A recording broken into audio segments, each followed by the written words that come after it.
Masoud Barzani is to step down as Kurdish president after the contentious independence referendum he called backfired spectacularly, with the Kurds of northern Iraq stripped of a third of their territory and facing continuing attacks by Baghdad.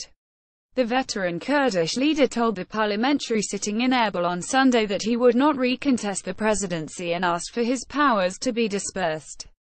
His decision comes 6 weeks after the poll, which returned a 93% yes vote but immediately prompted recriminations from neighboring states and a rival political bloc.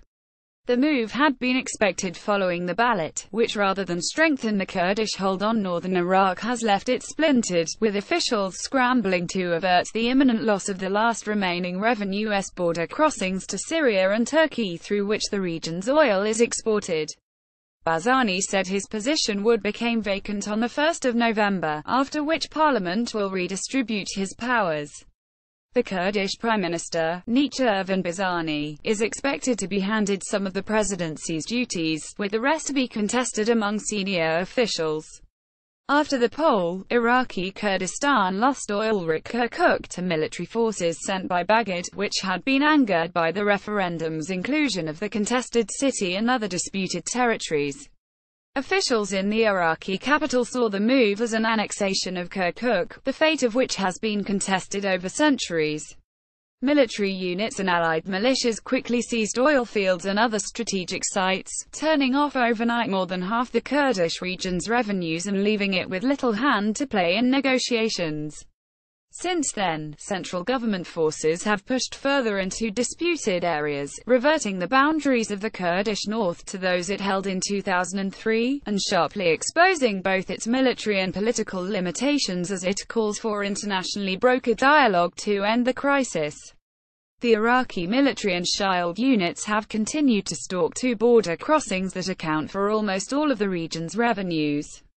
Talks between Erbil and Baghdad over the weekend centered on the central government taking control of the border posts, which would mean all revenues from the oil trade being centrally marketed, with Erbil taking a cut. The loss of remaining revenues would be a crippling blow to Erbil, the power base of the Barzani clan and the seat of power in the fractured Kurdish north, which has been blockaded by Turkey, Iran and Baghdad after the poll. Erbil's friends and foes alike had strongly opposed the holding of the referendum, leaving Barzani isolated before it was held and marooned ever since. The military capitulation of Kurdish forces sent to defend Kirkuk followed an intra-Kurdish split, led by senior members of the rival Talabani base in Sulaymaniyah, which saw forces loyal to it flee as Iraqi units attacked. Iran played a prominent role in the recapture of the city, with the omnipresent General Qasem Soleimani marshalling militia forces who fought alongside the Iraqi army. Before the attack on Kirkuk, Soleimani twice visited Erbil in failed attempts to have the poll cancelled. Soleimani wants to turn Masoud back into the leader of the clan for defying him, one regional official said. He is not going to take his foot off his neck. Leaders in Erbil have proposed suspending the results of the referendum, but that has been rejected by those who opposed it, who have instead called for the results to be declared null and void.